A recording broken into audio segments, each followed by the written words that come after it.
as part of our mission, we organize a program of outreach activities, lectures, such as the lecture that we're having, or talk that we're having today.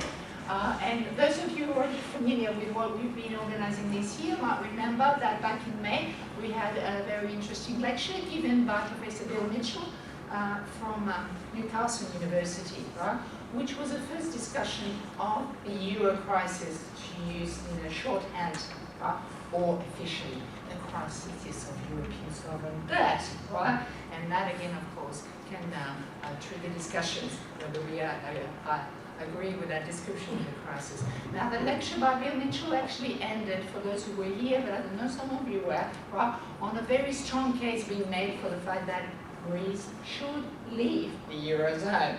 So I was well aware of the fact that not everybody agrees, right? Which is why I was particularly keen, right, to organize something with Professor Yanis Varoufakis, who is here. And we are very lucky that he was able to sort of organize these movements, planetary movements, because I think they are planetary movements, right, to be able to come to Australia on his way to the United States. Is that still the case? No, from the United States on my way to London. Oh, okay. Well, you see, I didn't keep track of Yanis's movements, right? Where, you know, to present the other side, right? What would be the consequences, obviously, if Greece were to leave the Eurozone?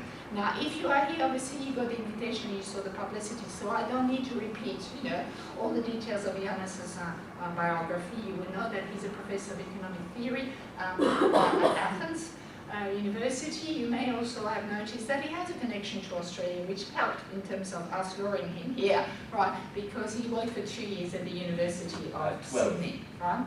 12 years. Pardon? 12 years. Oh, sorry. Years. Oh my God. I got that A one century wrong. almost. What can I say? You have my sympathy. Yes, I do apologize for this. So I won't say anything more, because we're here to listen to Yanis. So I just would like you to join me in thanking him for having made the detour via Melbourne to be able to talk to us. Thank you, Natalie. Thank you so much. Thank you, everyone. Thank you to the Centre for inviting me, to all of you for being here. Let me get comfortable. Okay, first things first. Anyone who believes that the euro crisis, the crisis of sovereign debt, has missed the point altogether. Sovereign debt is a problem. It's like a patient who is suffering, let's be morbid here, terminal cancer, and who's suffering intensely, and you know, having been given the diagnosis of that awful disease, and somebody saying that, oh, you know what you're suffering from? A pain crisis.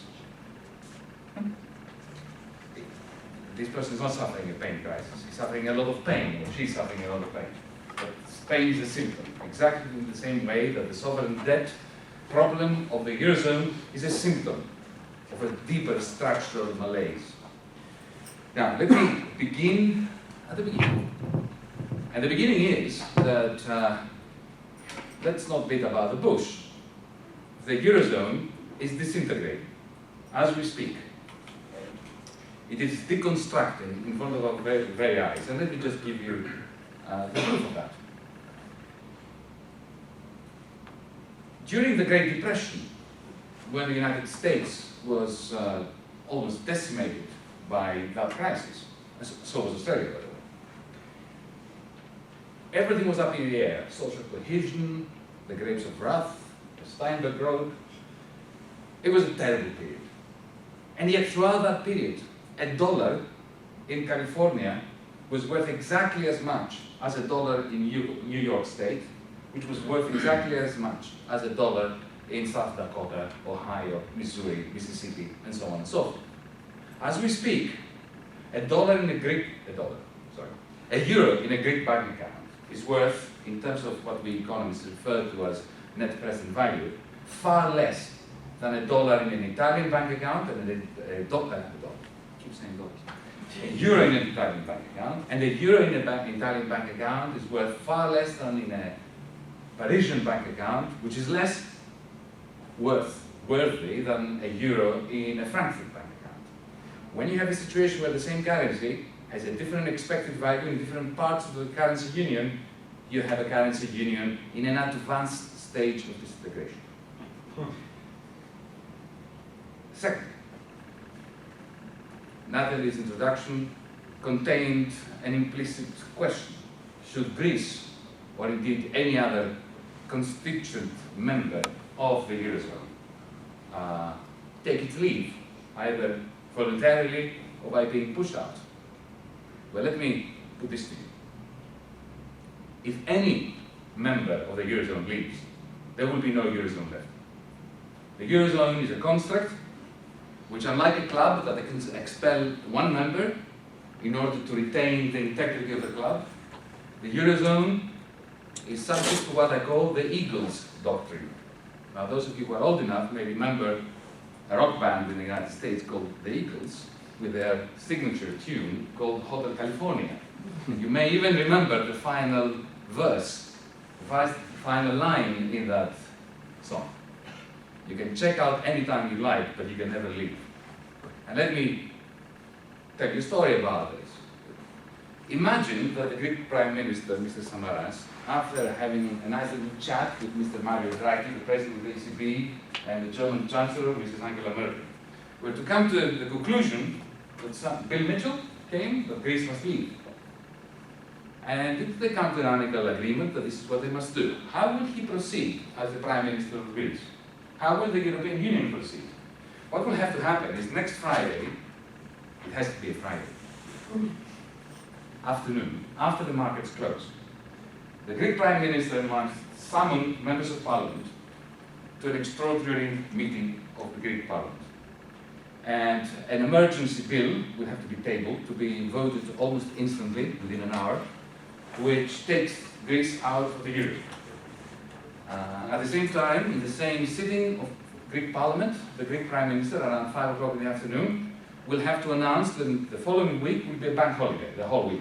That is, the banks will remain shut, so as to prevent a run on banks and to allow the banks to switch to the new currency, which of course doesn't exist.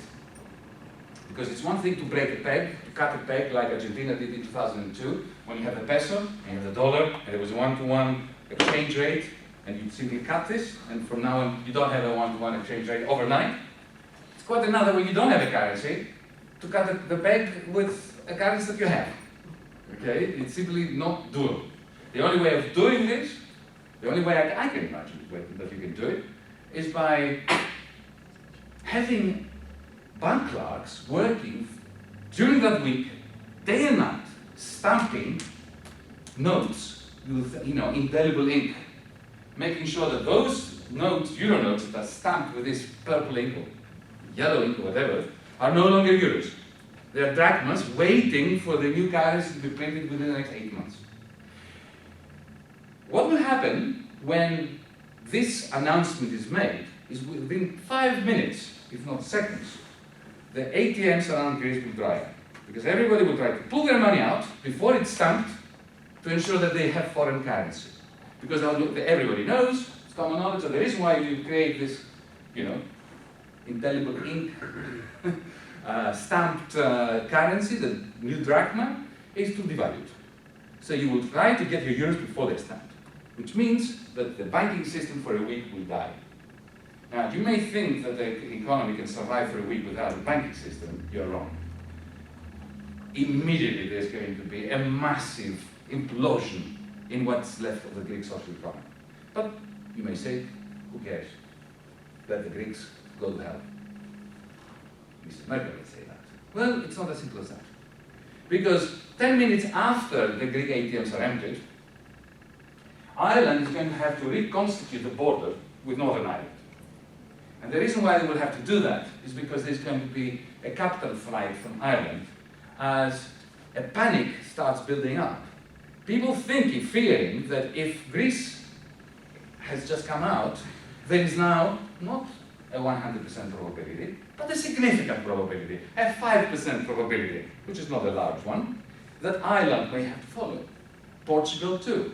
Portugal is in a worse state than Greece, if you haven't noticed. So there will have to be a border now being instituted, preventing freedom of movement from happening between Portugal and Spain, between Southern Ireland and Northern Ireland. Do you realize what this means? It means that Italy and Spain are finished. They are already teetering on the verge of collapse. the interest rate spreads that Mr. Draghi is struggling to keep down will shoot up. There will be no Eurozone left. Very soon after that, what will happen is Mrs. Merkel is going to make an announcement. Germany is going back to the Deutschmark. Because if, with this very fast disintegration happening, Mrs. Merkel and her government will have to make a very simple choice between putting up to 60 or 70% of Germany's GDP in order to backstop the remaining, the ramp Eurozone, or getting out. And there is no German government, no German chancellor who is going to threaten the insolvency of the German state by taking out this risk when the whole thing is unraveling. So the simple answer to Bill Mitchell, whoever Bill Mitchell may be, is that anyone who's talking about the departure of Greece from the Eurozone better be looking forward to the deconstruction of the Eurozone. Now, there are good arguments for deconstructing the Eurozone. You see, from the beginning in the 1990s, when there was a discussion, when the debate began about how to establish and whether we should establish the Eurozone, there were two camps in Europe. There were the Eurosceptics, primarily of a British persuasion, and there were the Euro-loyalists. The Eurosceptics had a very good argument against the creation of the Euro. I mean, over plans. They, as you know, will be very happy to see their prognostications come true with the destruction of the Euro. Then there are the Euro-loyalists. Now, amongst the establishment of the European Union, there is, even to this day, even while the process of disintegration is continuing, a certain degree of optimism, which is justified historically on the basis that, well, this is how the European Union has been proceeding. We are constructing it from crisis to crisis. We are making it up as we're going along, but this is, the strength of the European Union. It's how we are pushing it forward. Every crisis is an opportunity to establish new institutions that are bringing us together. And even if we have momentarily problems and there are certain centrifugal forces, eventually they're overcome. And this is what's happening today. So Euro-loyalists look at this crisis, this process of disintegration, as a temporary setback, and they would like to argue that already the European Union has established a number of institutions and has set in motion a number of processes that will lead to effectively what happened in the United States of America. Because let's not forget that the dollar zone was also created in steps. It took a number of crises in the 19th century to unify the colonies, initially 13, then to have a common debt, and eventually, with the 1909 crisis, to establish the Federal Reserve, and then finally, with the 1929 crisis, after FDR came in, Roosevelt in 1932, to create the United States that we know today, which did not exist prior to 1932. So, this is the title I chose for my presentation today. Is this a case of continental consolidation, US style, following a major crisis like that of 1909, 1929? Or is this a case of what I think it is, a case of reverse alchemy? Let me remind you what the alchemists used to try to do. They would try to start with lead and turn it into gold. I believe that in Europe we're doing precisely the opposite. And let me explain to you why I think that is. Okay. I'll give you 3 or 4 examples, and then we can open it up in the conversation, in the discussion afterwards. What are these institutions which are making Euro loyalists feel optimistic about this process?